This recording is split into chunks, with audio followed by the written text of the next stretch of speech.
আর সে সময় তাগুত ছিল ফেরাউন। তাগুত বলা হয় তাকে যে নিজে আল্লাহ মানে না, বরং আল্লাহর বিপক্ষে আইন তৈরি করে মানুষকে মানতে বাধ্য করে, তাকে বলা হয় তাগুত। যে নিজের আল্লাহর বিধিবিধান মানে না, বরং যারা আল্লাহর আইন মানে, আল্লাহর বিধিবিধান মানে, তাদের উপর অত্যাচার চালায় এবং নিজের ব্যক্তিগত আইন তৈরি করে মানুষকে মানতে বাধ্য করে, তাকে বলা হয় তাগুত। মুসা নবী দুনিয়াতে আসবেন, ফেরাউন আপনার ইতিহাস জানেন আসতে দেবে না। শেষ পর্যায়ে মুসা নবী দুনিয়াতে আসলেন, মুসা নবী ফেরাউনের কাছে দিনের দাওয়াত নিয়ে গেলেন। মুসা নবী এই ফেরাউনের কাছে যখন দিনের দাওয়াত নিয়ে গেলেন, ফেরাউন তো গ্রহণ করলেন না, বরং ফেরাউনের উপর অত্যাচার শুরু করলেন।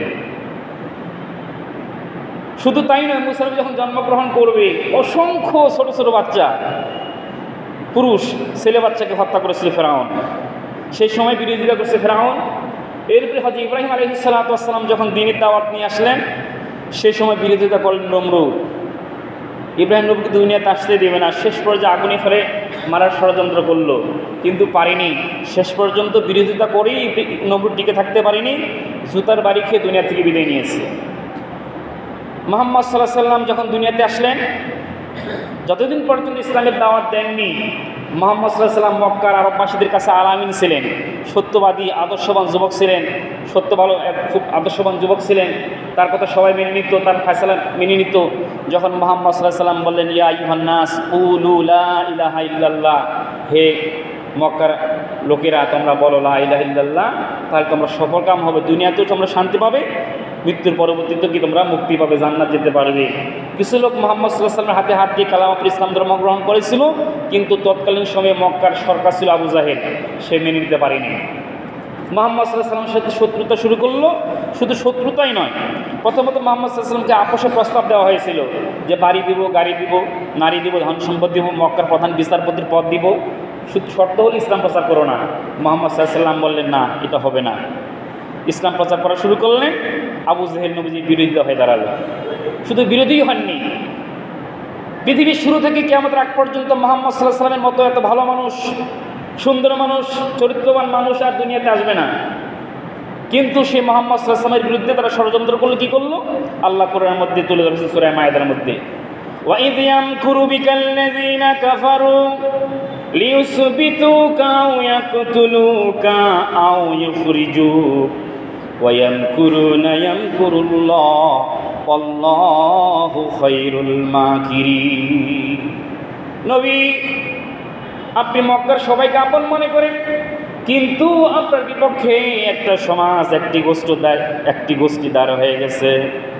তারা দারুন নদর বৈঠকে ষড়যন্ত্র শুরু করেছে ইসলামের বাণী, ইসলামের দাওয়াত দেওয়ার কারণে। ওয়া ইয ইয়ামকুরু বিকাল্লাযীনা কাফারু লিইউসবিতুকা, আপনাকে বন্দী করে রাখবে। তখন ছিল শিহাবে আবু তালেব নামক জেলখানা। সেই জেলখানার মধ্যে নবী মুহাম্মদ সাল্লাল্লাহু আলাইহি ওয়াসাল্লামকে 3টি বছর কারারুদ্ধ করে জীবনযাপন করতে হয়েছিল, জেল খাটতে হয়েছিল। সেই নবী মুহাম্মদ ভালো মানুষ ছিল, তিনি তো কারো কোনো অপরাধ করতে পারেন না। শুধু ইসলামের বাণী প্রচার করতে গিয়ে তাকে জেলের মধ্যে 3টি বছর থাকা রাখছিল। শুধু তাই নয়, খাবার দেয়নি, পানি দেয়নি, গাছের পাতা খেয়ে খেয়ে জীবন ধারণ করেছেন, দিন কাটিয়েছেন। আলবেদে কিতাবের মধ্যে আসছে, নবীজির জীবনের মধ্যে আসছে, গাছের পাতা খেয়ে খেয়ে এক পর্যায়ে ছাগল যেমন পায়খানা করে, ঠিক এইভাবে নবীর পায়খানা হয়েছিল।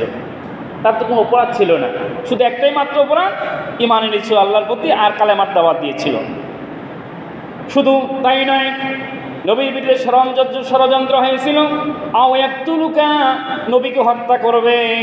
অপরাধ কি? ইসলামের বাণী মানুষের কাছে প্রচার করে। আও ইউখরিজুকা, কিংবা নবীকে দেশান্তরিত করবে, দেশ থেকে বের করে দিবে। কোরআনের মধ্যে আল্লাহ বলেছে 3টা ষড়যন্ত্র হয়েছিল, জেলের মধ্যে বন্দী, কিংবা দেশান্তর, কিংবা হত্যা। সেই নবী মুহাম্মদ সাল্লাল্লাহু আলাইহি ওয়াসাল্লামের মতো ভালো মানুষ হয় না, সে তার বিরুদ্ধে যত ষড়যন্ত্র হয়। শুধু তাই নয়, আমরা শুধু অনেকেই মনে করি শুধু নামাজ পড়বো, রোজা করবো, আর কোন দিকে কী হয় হোক, এটা আমার দায়িত্ব নয়। ইসলাম যদি এটাই হতো, আবু জেহেলের এত মাথা ব্যথা ছিল না। নবী নামাজ পড়তো আর রোজা করতো, আর কোনো সমস্যা, আবু জেহেলের কোনো সমস্যা ছিল না। যখন মুহাম্মদ সাল্লাল্লাহু আলাইহি ওয়াসাল্লাম বলেছেন আলালাহুল খালকুল আমরু, এই পৃথিবী সৃষ্টি করেছে আল্লাহ, এই পৃথিবীতে বিধান চলবে আল্লাহর, এটাই ছিল আবু জেহেলের মাথার ব্যথার কারণ। যে এই পৃথিবীর সৃষ্টিকর্তা আল্লাহ, আল্লাহর বিধান মতো একটা সমাজ চলবে, একটা রাষ্ট্র চলবে। আবু যর বলেছে যদি আমি কালেমা গ্রহণ করি তাহলে তো আর আমার বিধিবিধান চলবে না, এখন থেকে মোহাম্মদ যাহা বলবে তাই হবে, আমারটার চলবে না। এই শুধু এতটুকুই সমস্যা ছিল। সম্মানিত হাজিরিন, শুধু মুহাম্মদ সাল্লাল্লাহু আলাইহি ওয়াসাল্লামই নয়, নবীজির সাহাবীগণ, নবীর ইন্তেকালের পরে চারজন খলিফা, হযরত আবু বকর রাদিয়াল্লাহু তাআলা আনহু, এরপর হযরত ওমর রাদিয়াল্লাহু তাআলা আনহু, এমন একজন খলিফা ছিলেন, এমন একজন সাহাবী ছিলেন, তার রাজ্যের মধ্যে কোনো অশান্তি তেমন ছিল না, খুব সুন্দরভাবে খলিফার দায়িত্ব পালন করতেন। সে হযরত ওমর রাদিয়াল্লাহু তাআলা সম্পর্কে মুহাম্মদ সাল্লাল্লাহু আলাইহি ওয়াসাল্লাম বলেছেন, আনা খাতামান নবী, আমি সর্বশেষ নবী, লা নবী আমি বাদি, আমার পরে আর কোনো নবী আসবে না। আমার পরে যদি কোনো নবী আসতো হযরত ওমরকে আল্লাহ নবী করে দুনিয়াতে প্রেরণ করে দিতেন। সে হযরত ওমর রাদিয়াল্লাহু তাআলা আনহু সুন্দরভাবে খেলাফতের দায়িত্ব পালন করেছিলেন। সেই হযরত ওমর রাদিয়াল্লাহু তাআলা আনহুকে ফজরের নামাজরত অবস্থায় তিনি ইমামতি করতেছেন মসজিদে নববীতে। তিনি ইমাম, প্রথম রাকাত নামাজ পড়াইছেন, দ্বিতীয় রাকাত নামাজে দাঁড়াইছেন, সূরা ফাতিহা পড়েছেন, আলহামদুলিল্লাহি রাব্বিল আলামিন আর রহমানির রহিম মালিক ইয়াউমিদ্দিন, এতটুকু বলেছেন। ঠিক সেই সময় আবু লুলু নামে একজন ইহুদি, সে হযরত ওমরকে ছুরি দিয়ে আঘাত করলেন এবং নামাজরত অবস্থায় তাকে হত্যা করা হলো। সে ওমর এমন একজন ভালো মানুষ ছিলেন, তাকে নামাজরত অবস্থায় হত্যা করা হলো। মুসলমানদের ইতিহাস শুধু এটা নয়, তাকে হত্যা করা হলো। শুধু তাই নয়, ইসলামের তৃতীয় খলিফা হযরতে আবু বকর, ওমর, উসমান, হযরত উসমান রাদিয়াল্লাহু তাআলা সম্পর্কে বিশ্বনবী মুহাম্মদ রাসূলুল্লাহ সাল্লাল্লাহু আলাইহি ওয়াসাল্লাম বলেছেন, উসমান এমন একজন ব্যক্তি, নবীজির দুইজন মেয়ের সাথে হযরত উসমানের বিবাহ দিয়েছিলেন, রুকাইয়া এবং উম্মে কুলসুম। হযরত উসমান হল নবীজির ডবল জামাই। এই দুইজন মেয়ে যেদিন মারা গেল, প্রথম কন্যা সন্তান স্ত্রী মারা গেল, দ্বিতীয় মেয়ের সাথে নবীজির বিয়ে দিন, উসমানের সাথে বিবাহ দিলেন। দ্বিতীয় মেয়ে যখন নবীজির মারা গেল, নবীজি আফসোস করে বলেছিলেন, উসমান আমার এমন জামাই, যদি আমার আরেকটি মেয়ে থাকতো এই মেয়েটাও হযরত উসমানের সাথে বিবাহ দিতাম। যার হযরত উসমানকে বলা হয় জুনুরাইন গনি, দুই নূরের অধিকারী।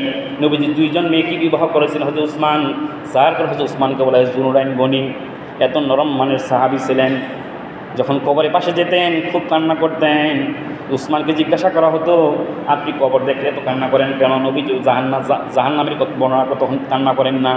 উসমান বলতেন, ও নবীর সাহাবীগণ, কবর এমন একটা জায়গা, কোনো ব্যক্তি যদি কবরের মধ্যে ধরা পড়ে যায় তার মৃত্যুর পরবর্তী আর বাঁচার কোনো উপায় থাকবে না। সেই জন্য এই কবর দেখে আমার কান্না আসে, না জানি কবরের মধ্যে আমি প্রথম ঘাটিতে আটকে যাই।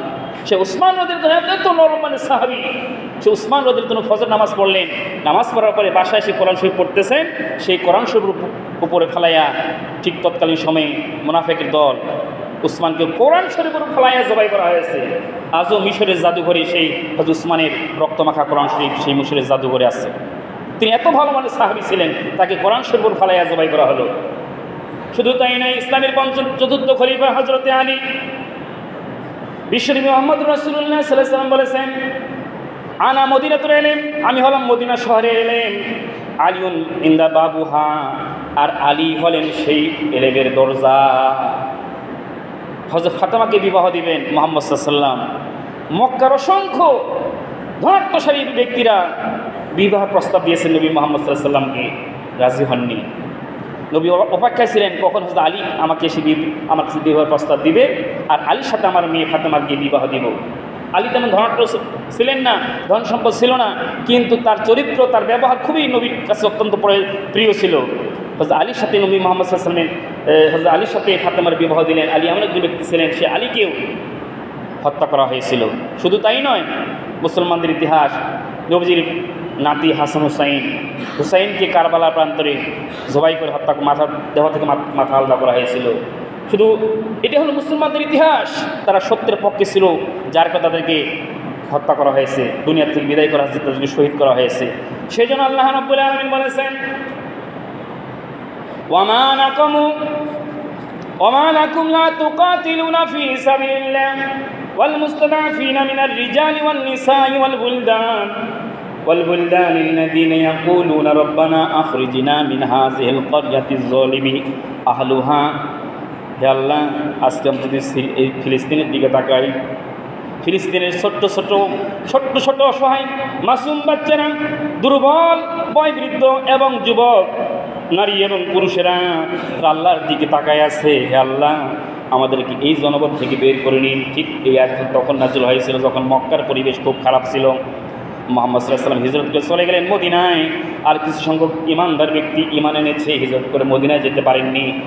ইমান আনার কারণে মক্কার কাফেরেরা তৎকালীন ওই ইমানদার ব্যক্তিত্ব উপর জুলুম করেছিল। নবী তো চলে গেছেন মদিনায়, আর মক্কার মধ্যে কিছু সংখ্যক সাহাবী ছিল, এই ইমান আনার কারণে তাদের উপর অত্যাচার চালাচ্ছিল আবু জাহেলেরা। তারা দোয়া করছে, আল্লাহ তোমার পক্ষ থেকে সাহায্য করে পাঠাও, একজন অভিভাবক পাঠাও, তোমার পক্ষ থেকে আমাদেরকে সাহায্য করো, আমরা আর অত্যাচার সহ্য করতে পারি না। ঠিক আজকেও সিরিয়ার সেই ফিলিস্তিনের নিরীহ অসহায় মানুষরা বলতেছে, আল্লাহ ওয়াজআলনা মিন লাদুনকা ওয়ালিয়্যা, হে আল্লাহ তোমার পক্ষ থেকে যে অভিভাবক পাঠাও, ওয়াজআলনা মিন লাদুনকা নাসিরা, আল্লাহ তোমার পক্ষ থেকে সাহায্য পাঠাও, আমরা তো মার খেয়ে শেষ হয়ে যাচ্ছি, আমরা তো টিকে থাকতে পারতেছি না, আল্লাহ তোমার পক্ষ থেকে সাহায্য পাঠাও।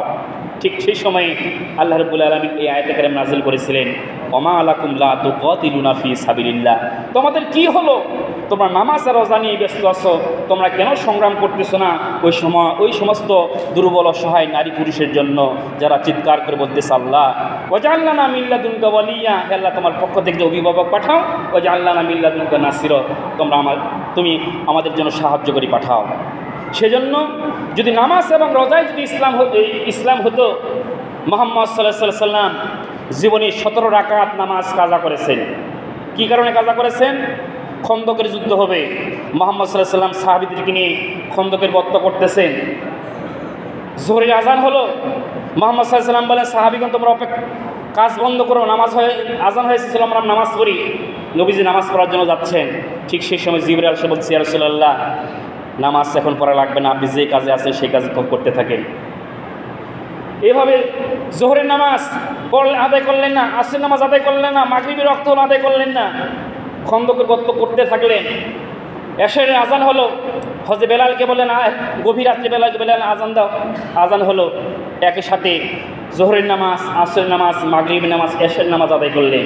ফরজ নামাজ মুহাম্মদ সাল্লাল্লাহু আলাইহি ওয়াসাল্লাম পিছিয়ে শেষ পর্যন্ত শেষ দিকে আদায় করলেন। তাহলে ইসলাম যেখানে আঘাতপ্রাপ্ত হয়, আজকে আমরা নামাজ আর রোজা নিয়ে ব্যস্ত আছি। নামাজ রোজা এমন ইসলাম না। আজকে বাংলাদেশের পৃথিবীর যে কোনো প্রান্তে যদি কোনো মুসলমান ভাই আক্রান্ত হয়, হাতের মধ্যে যদি আঙ্গুলের মধ্যে ব্যথা হয়, সমস্ত শরীর যেমন জর্জরিত হয়, আমরা ব্যথায় কাতর হই, শরীরের মধ্যে জ্বর আসলে যেমন আমরা কষ্ট পাই, তেমনি মুহাম্মদ সাল্লাল্লাহু আলাইহি ওয়াসাল্লাম বলেছেন, আল মুসলিম আখুল মুসলিম, একজন মুসলমান আরেকজন মুসলমানের ভাই, একজন মুসলমান আরেকজন মুসলমানের ভাই।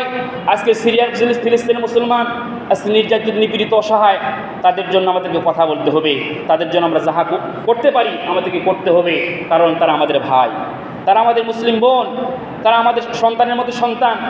তাদের জন্য আমাদেরকে যতটুকু পারি আমাদেরকে করতে হবে, তাদের পক্ষে আমাদের কাজ করতে হবে। সম্মানিত হাজিরিন, সেজন্য মুসলমানদের ইতিহাস আজকে তো আমরা শুধু নামাজ এবং রোজা নিয়ে পড়ে আছি। মুহাম্মদ সাল্লাল্লাহু আলাইহি ওয়াসাল্লাম রমজান মাসে রোজা ফরজ রোজা কাজা করেছিলেন 2 বার, 9টি রমজান মাস পেয়েছিলেন। বদরের যুদ্ধ হবে, মুহাম্মদ সাল্লাল্লাহু আলাইহি ওয়াসাল্লাম বদর যুদ্ধ করতে গেলেন, দ্বিতীয় 17 রমজান বদরের যুদ্ধ হবে, আবু জেলের পক্ষে এক পক্ষ আর মুহাম্মদ সাল্লাল্লাহু আলাইহি ওয়াসাল্লামের পক্ষ। ফরজ রোজা কাজা করে বদরের যুদ্ধ করেছিলেন। মক্কা বিজয় হবে মুহাম্মদ সাল্লাল্লাহু আলাইহি ওয়াসাল্লাম 8ম হিজরি মক্কা বিজয় হবে। মক্কা বিজয়ের দিন মুহাম্মদ সাল্লাল্লাহু আলাইহি ওয়াসাল্লাম রমজান মাস ফরজ রোজা কাজা করে তিনি মক্কা বিজয়ের দিন ফরজ রোজা কাজা করেছেন। আমরা শুধু মনে করি নামাজ আর রোজা ইসলাম না, ইসলামের প্রত্যেকটি বিধান আমাদেরকে মানতে হবে। সেজন্য আসুন আমি যে জায়গা থেকে যতটুকু পারি সত্যের পক্ষে কাজ করব, অন্যায়ের বিরুদ্ধে আমরা সোচ্চার হব। আল্লাহ রাব্বুল আলামিন আমাদের তৌফিক দান করুক। আমরা বিশেষ করে ধর্ম বিষয়ক মন্ত্রণালয় থেকে আমাকে চিঠি দেওয়া হয়েছে, ফিলিস্তিনের মুসলমান যারা নিহত হয়েছে, শহীদ হয়েছেন, তাদের জন্য রহিম মাগফিরাতের জন্য দোয়া করা, এবং যারা আহত হয়েছেন, পঙ্গুত্ব বরণ করেছেন, তাদের অবস্থা দেখলে আমাদের আসলে অনেক কষ্ট লাগে। তাদের জন্য দোয়া করা, আল্লাহ রাব্বুল আলামিন যেন তাদেরকে ধৈর্য ধারণ করেন, এবং আল্লাহ রাব্বুল আলামিন যেন তাদেরকে অতি শীঘ্রই, অতি তাড়াতাড়ি আমরা যেন আল্লাহকে দোয়া করি, আল্লাহ যেন তাদেরকে বিজয় দান করেন। অবশ্যই তারা বিজয় লাভ করবে। আল্লাহ কোরআনের মধ্যে বলেছে, এটা কোরআনের মধ্যে ঘটনা আছে যে অবশ্যই ওয়ালা তাহিনু ওয়ালা তাহজানু ওয়া আনতুম লা আলাউনা ইন কুনতুম মুমিনিন, তোমরা বিচলিত হও না, ধৈর্যরা হও না, যদি তোমরা মুমিন হও অবশ্যই তোমাদেরকে বিজয় তোমাদের হবে। আল্লাহ কোরআনের মধ্যে বলতে সময় লাগবে। আল্লাহ রাব্বুল আলামিন আমাদের যতটুকু শুনলাম বুঝলাম, আমাদেরকে বাস্তব জীবন আমল করতে তৌফিক দান করুক। ওমা তৌফিক ইল্লা বিল্লাহ। আমরা কাবরের জন্য 4 রাকাত নামাজ পড়ে নিই।